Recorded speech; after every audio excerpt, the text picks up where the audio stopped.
19वीं सदी के अमेरिकी विचारक रैल्फ वॉल्डो एमर्सन। आज हमारे सामने उनकी किताब है द कंडक्ट ऑफ लाइफ। ये कोई, आप कह सकती हैं, आम सेल्फ हेल्प गाइड जैसी नहीं है। हाँ, बिल्कुल नहीं। ये जीवन की जो जटिलताएं हैं उन पर काफी गहरे विचारों का संग्रह 1860 में छपी थी। और एमर्सन सीधे मुद्दे पर आते हैं, है ना? वो एक तरह के तनाव की बात करते हैं। बिल्कुल। एक तरफ है भाग्य मतलब फेट, वो सीमाएं जो हम पर हैं, और दूसरी तरफ है हमारी अपनी अंदरूनी शक्ति, पावर, जिससे हम उन सीमाओं को चुनौती देते हैं। हाँ, तो ये भाग्य और शक्ति, सीमाएं और संभावनाओं, इसी ताने बाने को आज हम समझने की कोशिश करेंगे। और वो धन, संस्कृति, इन सब पर क्या सोचते हैं। हाँ, और देखेंगे कि आज के जमाने में ये बातें कितनी काम की हैं। चलिए फिर शुरू करते हैं एमर्सन की इस दुनिया में उतरना, देखते हैं क्या मिलता है।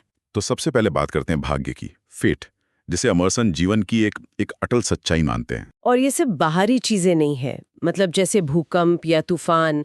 उन्होंने लिस्बन के भूकंप का जिक्र किया है। हाँ, वो भी है। समंदर जहाजों को निकल जाता है, ठंड किसी का लिहाज नहीं करती, दुनिया कठोर है, व्यक्ति की परवाह नहीं करती। ये सब बाहरी भाग्य है। लेकिन आप कह रहे थे कि ये सिर्फ बाहर नहीं है। नहीं, एमर्सन कहते हैं कि भाग्य हमारे अंदर भी उतना ही शक्तिशाली है। अंदर कैसे? मतलब हमारा स्वभाव? हाँ, हमारी शारीरिक बनावट, हमारा स्वभाव, हमारी नस्ल, हमारे पुरखों से मिली विरासतें। एमर्सन एक सवाल पूछते हैं, एक आदमी अपने पूर्वजों से कैसे बच सकता है? अच्छा, हाँ, जैसे हमारी आंखें, हमारा व्यवहार, हमारी क्षमताओं भी, ये सब कहीं ना कहीं पहले से तय लगता है। उनके अनुसार हाँ, उस जमाने में फ्रेनोलॉजी जैसी चीजें थीं। सिर की बनावट से चरित्र जानना। हाँ, मैंने सुना है इसके बारे में। गरीबी या शायद मेहनत किसी की मानसिक क्षमता को भी सीमित कर सकती है। ओह, जैसे कोई मजदूर शायद न्यूटन के नियम न समझ पाए, ऐसा कुछ? हाँ, कुछ ऐसा ही। एक थोड़ी तीखी बात वो कहते हैं कि जब कोई अपनी माँ के गर्भ से बाहर आता है तो उपहारों का द्वार उसके पीछे बंद हो जाता है। ये तो काफी निर्धारक लगता है। बिल्कुल। और ये उस समय के वैज्ञानिक और सामाजिक माहौल को दिखाता है। वो प्रकृति की तुलना भाग्य की एक किताब से करते हैं जिसके पन्ने आप पलट नहीं सकते। जैसे धरती की परतें बनती हैं एक के बाद एक। सही। ग्रेनाइट, फिर स्लेट, फिर कोयला, क्रम नहीं बदलता। और वो यही बात इंसानी नस्लों पर भी लागू करते थे कि कुछ हावी होती हैं, कुछ संघर्ष करती हैं। आज ये बातें बहुत विवादास्पद लगेंगी, जाहिर है। हाँ, बिल्कुल। पर एमर्सन का जोर इस बात पर था कि ये सीमाएं महसूस होती हैं, ये ताकतवर लगती हैं, और हमें इनका सम्मान करना सीखना होगा, जैसे हम प्रकृति के नियमों का करते हैं। भाग्य एक कठोर शिक्षक है, ऐसा वो मानते थे। ये सुनकर तो थोड़ी थोड़ी निराशा सी होती है कि हम इतने बंधनों में हैं। लेकिन एमर्सन यहीं रुकते नहीं हैं, है ना? नहीं, बिल्कुल नहीं। यहीं से बात दिलचस्प होती है। यहीं पर शक्ति यानी पावर का जिक्र आता है। अच्छा। एमर्सन कहते हैं, अगर भाग्य एक विशाल शक्ति है तो उसका सामना करने वाली शक्ति भी उतनी ही विशाल है। ये भाग्य की काट है, उसकी विरोधी ताकत। और ये शक्ति, ये पावर, ये सिर्फ कोई बाहरी ताकत है, जैसे कोई राजा या सेना या कुछ और? नहीं, ये ज्यादातर अंदर की बात है। एमर्सन स्वास्थ्य को, एक मजबूत पल्स या नाड़ी को बहुत अहमियत देते हैं। सेहत को? अच्छा। हाँ, उनका मानना था कि अच्छी सेहत और जो अंदर की जीवन शक्ति है उसका मुकाबला कोई बाहरी साधन या कला नहीं कर सकती। ये एक तरह की नैसर्गिक ऊर्जा है। जैसे कोई उदाहरण? जैसे वो कहते हैं कि अच्छी जमीन और जलवायु अपने आप फसल उगा देती है, या न्यूयॉर्क जैसा शहर अपनी लोकेशन की वजह से अपने आप व्यापार और प्रतिभा को खींच लेता है। ये शहर की एक अंदरूनी शक्ति है। समझी। और ये शक्ति क्या कुछ खास लोगों में ही होती है? उन्होंने दो तरह के लोगों की बात की है, एक रचनात्मक वर्ग और दूसरा स्वीकार करने वाला वर्ग। हाँ, वो ऐसा विभाजन करते हैं। रचनात्मक वर्ग वो है जिसमें ये सकारात्मक अंदरूनी शक्ति ज्यादा होती है। वो नई संभावनाएं देखते हैं, नई चीजें बनाते हैं। और दूसरा वर्ग? दूसरा वर्ग बस बनी बनाई चीजों को स्वीकार करता है या उनका अनुसरण करता है। लेकिन सबसे जरूरी बात यह है कि इस शक्ति का एक मुख्य स्रोत है इच्छा शक्ति, विल पावर। इच्छा शक्ति, हाँ। उन्होंने कहा है प्रकृति में एकमात्र गंभीर और दुर्जेय चीज इच्छा शक्ति है। इसका मतलब अगर हम ठान लें तो भाग्य को पलट सकते हैं। काफी हद तक। एमर्सन का मानना था कि समाज अगर कहीं कमजोर है या गुलाम है तो वो इच्छा शक्ति की कमी के कारण है। नायक या हीरो वही है जो सही रास्ता देखता है और बस उस पर बढ़ जाता है। दुनिया उसके लिए रास्ता बना देती है। लेकिन ये इच्छा शक्ति आती कहाँ से है? क्या ये सिर्फ सोचने से आ जाती है? नहीं, सोचने भर से नहीं, इसे साधना पड़ता है, इसे विकसित करना पड़ता है। और उससे साधने के तरीके? एमर्सन ने 2 चीजों पर जोर दिया जहां तक मुझे याद है। एकाग्रता, कंसंट्रेशन। हाँ, एकाग्रता, बिल्कुल। अपने लक्ष्य पर पूरा ध्यान लगाना। न्यूटन से किसी ने पूछा था, भाई आपने इतनी खोजें किसे की? तो उन्होंने क्या कहा? उन्होंने कहा, हमेशा अपने विषय के बारे में सोचते रहकर। एक और उदाहरण देते हैं, एथेंस के नेता पेरिकल्स का। वो सिर्फ एक ही रास्ते पर दिखते थे, घर से बाजार और काउंसिल हाउस जाने वाले रास्ते पर। मतलब फालतू चीजों ने ध्यान नहीं भटकाना। बिल्कुल केंद्रित रहना। हम्म। और दूसरी चीज थी अभ्यास, ड्रिल। ये शायद सुनने में उतना रोमांचक ना लगे। हाँ, पर एमर्सन कहते हैं अभ्यास 10 में से 9 हिस्से हैं। ये बहुत महत्वपूर्ण है। मतलब रोजमर्रा की मेहनत। हाँ, वही। जैसे वो कहते हैं कि बुरे एक्टर भी अगर लगातार अभ्यास करें तो शौकिया कलाकारों से बेहतर मंच पर दिख सकते हैं। अच्छा। या जैसे कॉब्डेन और वेंडेल फिलिप्स, जो महान वक्ता बने, वो सालों तक लगातार भाषण दे देकर बने। किसी औजार को हजारों बार इस्तेमाल करके ही उसमें महारत आती है। तो संदेश साफ है, शक्ति सिर्फ किस्मत से नहीं मिलती, उसे कमाना पड़ता है, एकाग्रता और लगातार अभ्यास से। बिल्कुल, शक्ति को विकसित करना पड़ता है। तो हमने भाग्य की सीमाओं को देखा और फिर उस शक्ति को समझा जो उन सीमाओं को चुनौती देती है। अब एमर्सन इस शक्ति को दुनिया में काम करते हुए कैसे देखते हैं? शायद यहीं पर धन यानी वेल्थ की बात आती है। हाँ, बिल्कुल। और एमर्सन का धन का विचार आज के हमारे सोचने के तरीके से काफी अलग है। अच्छा, कैसे? उनके लिए धन का मतलब सिर्फ पैसा जमा करना नहीं है। नहीं, वो तो बस शुरुआत है। हाँ, बुनियादी जरूरतें पूरी होनी चाहिए। छत, पानी, कपड़े, भोजन, औजार, किताबें, ये सब जरूरी हैं। पर ये सिर्फ पहला कदम है। तो फिर असली धन क्या है उनके हिसाब से? असली धन है, वो कहते हैं, प्रकृति का स्वयं में विलय, assimilation of nature to themselves. ये थोड़ा गहरा है। इसका क्या मतलब हुआ? इसका मतलब है प्रकृति की शक्तियों को, चीजों को अपनी इच्छा और अपने उद्देश्य के हिसाब से ढाल लेना, अपनी क्षमताओं का विस्तार करना। जैसे जैसे हमारे हाथ पैर और लंबे हो जाएं या दिन और बड़ा हो जाए। अच्छा, मतलब विज्ञान, कला, संगीत, अच्छी संगति, इन सब का लाभ उठाने की क्षमता। हाँ, बिल्कुल। प्रकृति को समझना और उसे अपने लक्ष्यों के लिए इस्तेमाल करना।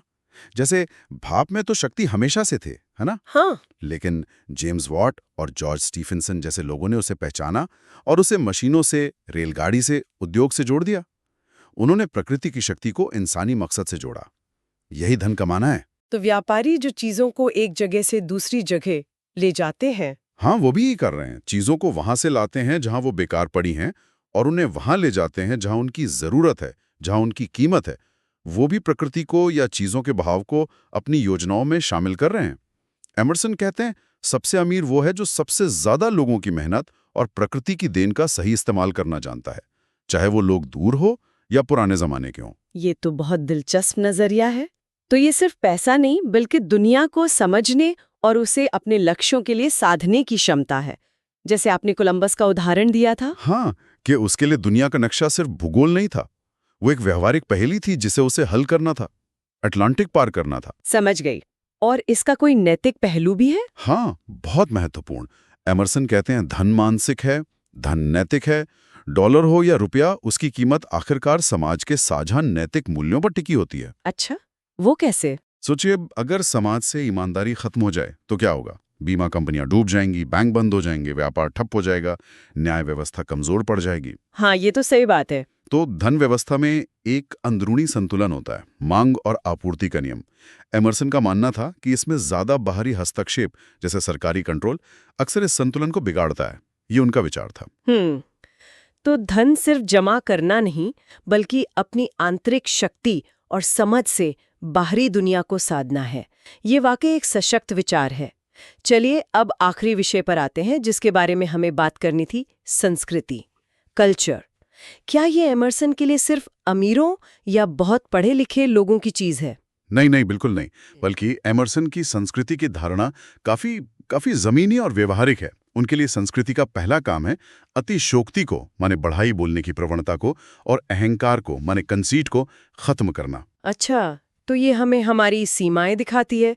हाँ, ये हमें हमारी अपनी छोटी सी दुनिया से बाहर निकालकर दिखाती है कि हम कितने सीमित हैं। और इससे विनम्रता आती है। और ये किस चीज पर आधारित है? सबसे महत्वपूर्ण बात ये आत्मनिर्भरता पर आधारित है। Self reliance. जो इंसान आत्मनिर्भर नहीं है वो दूसरों पर बोझ है।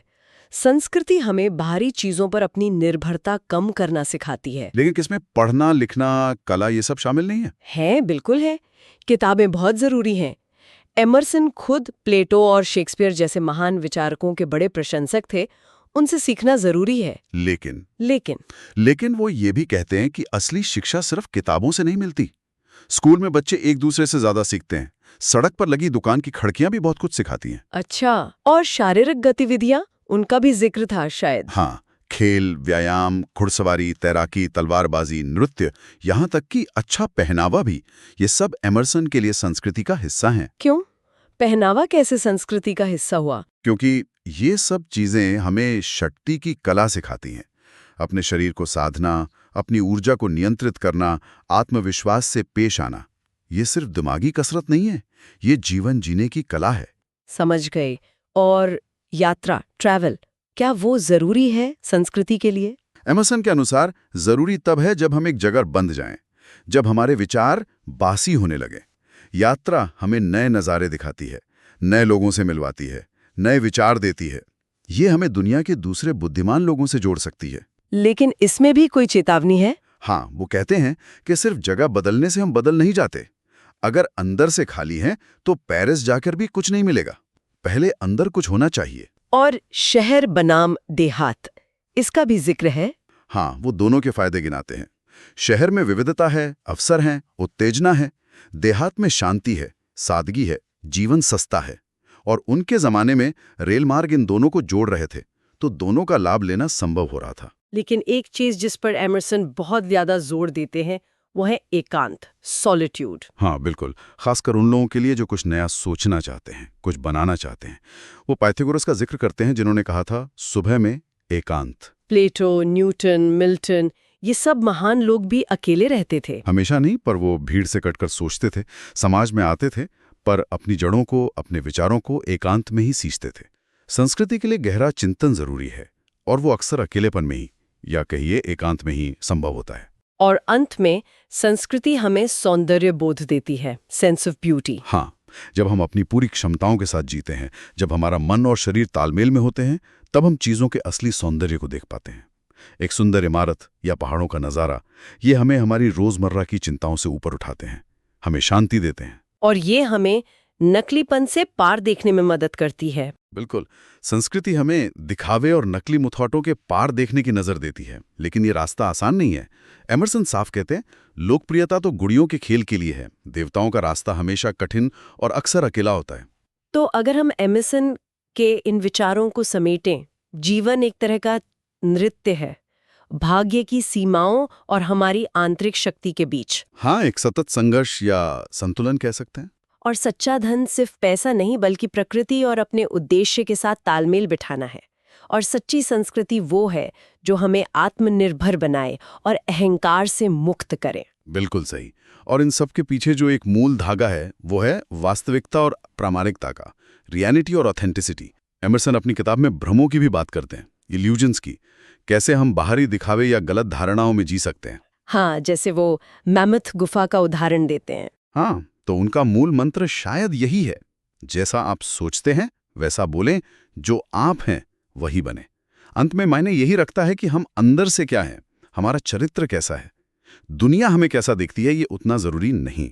ये बात तो आज के जमाने में शायद और भी ज्यादा जरूरी है, जहां सोशल मीडिया और बाहरी छवि पर इतना जोर है। बिल्कुल। एमर्सन हमें याद दिलाते हैं कि असली लड़ाई और असली जीत अंदर ही लड़ी और जीती जाती है। और यहीं पर शायद एक विचार हम छोड़ सकते हैं श्रोताओं के लिए सोचने को। एमर्सन ने ये बातें कही 19वीं सदी में, भाग्य, शक्ति, धन, संस्कृति, भ्रम। आज की इस हाइपर कनेक्टेड दुनिया में, जहां डिजिटल भ्रम है, सोशल मीडिया का दबाव है, फेक न्यूज है, वास्तविकता और भ्रम के बीच की रेखा शायद और भी धुंधली हो गई है। हाँ, बिल्कुल। तो क्या एमर्सन के ये बुनियादी सिद्धांत अब भी उतने ही लागू होते हैं? क्या आज भाग्य के नए रूप आ गए हैं, जैसे एल्गोरिदम जो हमारी पसंद नियंत्रित करते हैं, या बढ़ती आर्थिक असमानता? और क्या हमारी शक्ति, हमारी इच्छा शक्ति, हमारी एकाग्रता, हमारा अभ्यास इन नए भ्रमों और सीमाओं का सामना करने के लिए काफी है, या हम किसी नए तरीके के भ्रम में उलझ गए हैं? इस पर सोचना दिलचस्प होगा। वाकई एक गहरा सवाल सोचने के लिए। एमर्सन के विचारों की इस यात्रा में आज इतना ही। उम्मीद है ये बातचीत हमारे सुनने वालों को सोचने के लिए कुछ नया दे गई होगी।